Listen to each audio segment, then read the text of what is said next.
countries like America. I thought Japan was a bunch of capitalists. Apparently not, since these two guys are still sitting in a jail cell. Yeah, I think that's a reasonable conclusion. This is very rare for the Tokyo courts to say no to prosecutors when they want to extend detention.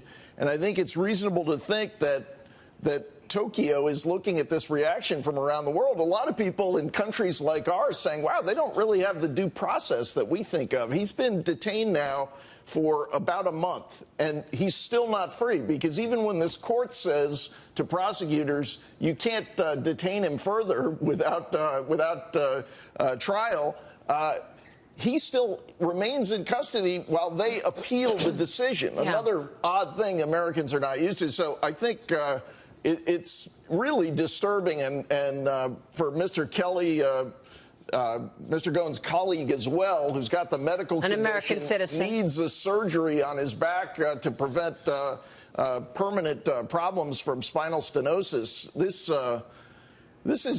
It's kind of appalling from our standards of justice. Now, we want to be careful not to impose it on the rest of the world, but I think anybody deserves certain due process rights. Right, and one of the first questions I asked when this first happened was, what kind of a judicial system throws you in jail without any charges? Because for the first 2 weeks when he was in detention, there were no charges. And let's just remind viewers what is going on here. There was a movement that Carlos Ghosn and Greg Kelly were pursuing to merge Nissan with Renault, the French car maker, and the Japanese government didn't like it, and certainly a lot of people within Nissan did not like it. The fact that Greg Kelly typically partakes in these board meetings digitally, and then he said, I'm going to be on the videography again this time, and they said, oh, no, we need you here in Tokyo. They lured him, they tricked him to get him there. They tricked Carlos Ghosn as well, and they arrested him on November 19th, and they are still in detention.